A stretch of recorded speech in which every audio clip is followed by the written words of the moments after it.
Mon Seigneur et mon Dieu, je crois fermement que tu es ici, que tu me vois, que tu m'entends. Je t'adore avec profonde révérence. Je te demande le pardon de mes péchés et la grâce de faire avec profit ce moment de prière.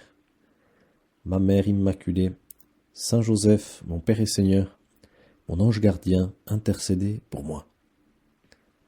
Viens, Esprit Saint, allume en mon cœur le feu de ton amour. Il est un point commun entre les trois personnes de la Trinité, je dirais comme un petit défaut de famille. Et ce défaut de famille entre le Père, le Fils et le Saint-Esprit, c'est de s'inviter à l'improviste dans la vie des hommes. On le voit dans l'Ancien Testament, Dieu le Père s'invite à l'improviste dans la vie d'Abraham et il lui dit un jour, il faut que tu partes en pays de Canaan. Et puis un jour, il entre dans la vie de Moïse de manière impromptue quand la curiosité de Moïse est éveillée par ce buisson ardent. Et il entre par surprise dans la vie du petit Samuel qui ne comprend pas ce qui lui arrive dans ses nuits. Et quand son père lui dit qu'il s'agit du Seigneur, il répond « Parle, Seigneur, ton serviteur écoute, j'ai compris que tu voulais t'inviter dans ma vie. » Et puis, ce défaut de famille est transmis au Fils, qui s'incarne parmi nous et par surprise à Bethléem. Et puis Jésus grandit et ce défaut ne s'améliore pas. Il entre dans la vie des apôtres qui étaient en recherche, certes, mais qui ne s'attendaient pas à voir et à connaître le Fils de Dieu incarné. Et puis il entre dans la vie aussi de ce Zachée, en lui disant « Zachée, descends de ce sycomore, descends de cet arbre. Aujourd'hui, il faut que je mange chez toi. » Il lui change la vie. Zachée en sort transformé de ce déjeuner. Et nous arrivons maintenant à la troisième personne de la Sainte Trinité, le Saint-Esprit. Alors le Saint-Esprit, il est arrivé aussi, comme le Père, comme le Fils, par surprise. On le lit dans la première lecture d'aujourd'hui, dans les Actes des Apôtres, où on nous raconte que les disciples, les apôtres étaient réunis au Cénacle, et soudain, c'est la parole qu'emploie l'auteur des Actes des Apôtres, Saint Luc, soudain, un grand vent a envahi la maison, un souffle divin pénètre à travers les portes, à travers les fenêtres qui s'ouvrent, et des langues de feu descendent sur les apôtres.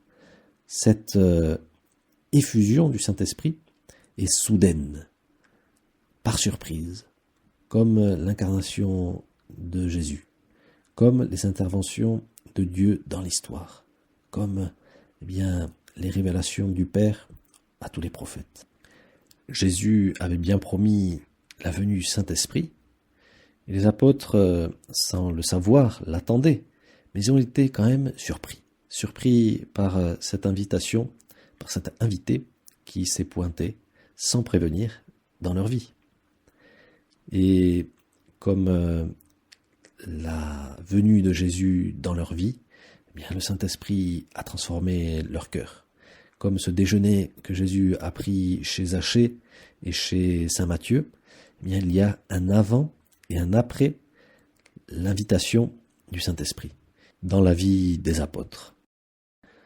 Aujourd'hui, solennité de l'Ascension, c'est une fête si grande, tellement belle, que dans la messe, la liturgie de l'Église va nous offrir comme un bonus, une sorte d'extra, que nous pourrons savourer juste après la deuxième lecture et juste avant l'Évangile. Et cet extra, ce bonus, c'est la séquence. Une séquence, c'est quoi ? C'est une sorte de poème, un beau poème qui aujourd'hui va louer l'action du Saint-Esprit. Et ce poème magnifique que nous appelons le Veni Sancte Spiritus, qui est un poème du Moyen-Âge, nous dit la chose suivante. Viens, Esprit Saint, en nos cœurs, et envoie du haut du ciel un rayon de ta lumière. Viens en nous, Père des pauvres. Viens, dispensateur des dons. Viens, lumière de notre cœur. Et arrive un moment dans ce poème qui souligne ce que nous étions en train de dire. Voilà ce que dit le Veni Sancte Spiritus. Consolateur souverain, hôte très doux de nos âmes, adoucissante fraîcheur. Voilà ce que dit aussi le Veni Sancte Spiritus, que le Saint-Esprit est l'hôte très doux de nos âmes. Que ce Saint-Esprit, que cette troisième personne de la Sainte Trinité, elle s'invite à l'improviste, dans nos cœurs, comme nous disions, mais que nous en sortons complètement transformés. Et que, sans le savoir, inconsciemment, nous attendons, depuis notre naissance, d'être remplis de l'Esprit Saint. Car c'est notre vocation à tous, d'être unis à Dieu, de communier à lui, par Jésus, dans l'Esprit.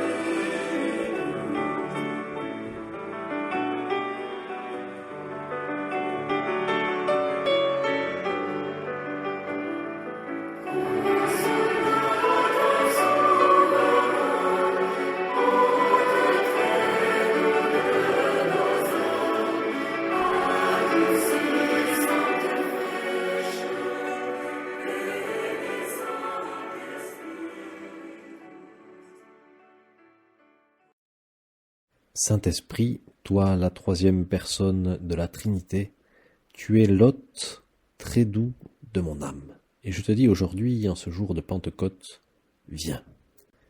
Après l'avoir répété tout au long de cette semaine, nous le disons à nouveau. Viens, viens, Esprit Saint, allume en mon âme le feu de ton amour. Quand Jésus nous a promis le Saint-Esprit, il a utilisé un mot un peu étrange, le paraclet. Et le paraclet, cela veut dire défenseur. Et il est défenseur de quoi, le Saint-Esprit? Eh bien, il est le défenseur de l'image de Dieu qui est en nous. Le premier paraclet, ça a été Jésus-Christ qui est venu nous défendre, qui est venu défendre notre dignité. Et quand il va dîner chez Zachée et chez Matthieu, et quand il pardonne à la femme pécheresse, c'est ce que fait Jésus. Il nous défend. Il défend l'image de Dieu qui est en nous. C'est pour cela que Jésus est le premier paraclet, c'est le premier défenseur. Et quand il est parti, il nous a promis un deuxième paraclet. Et ce deuxième paraclet, c'est le Saint-Esprit qui continue à nous défendre, à défendre notre dignité d'enfant de Dieu, notre dignité d'un être créé à l'image et à la ressemblance de Dieu. Et voilà que mes péchés, mes faiblesses, le fomes peccati, c'est-à-dire ma tendance au mal, eh bien, assombrit cette dignité qui est en moi. Et nous avons besoin bien d'accueillir le Saint-Esprit, d'accueillir cet invité surprise, d'accueillir cet hôte très doux de mon âme. Et cette invitation spéciale du Saint-Esprit, elle a un nom. Et ce nom, c'est l'effusion. Si le Fils de Dieu arrive parmi nous par l'incarnation, l'Esprit Saint, lui, arrive par effusion. Et quand il rentre, ça veut bien dire ce que ça veut dire. C'est une effusion, c'est-à-dire une inondation de la joie, une inondation de la paix, et une sorte de perte de contrôle de notre être, mais une perte de contrôle qui nous libère, qui nous transcende et qui nous permet de revenir vers Dieu notre Père. Viens Esprit Saint, remplis mon cœur et réalise ton travail d'effusion, réalise ton travail de défense de ma dignité d'enfant de Dieu. Je te remercie, mon Dieu, des bonnes résolutions, des actes d'amour et des inspirations que tu m'as communiquées dans cette méditation. Je te demande de m'aider à les mettre en pratique. Ma Mère Immaculée, Saint Joseph, mon Père et Seigneur, mon ange gardien, intercédez pour moi.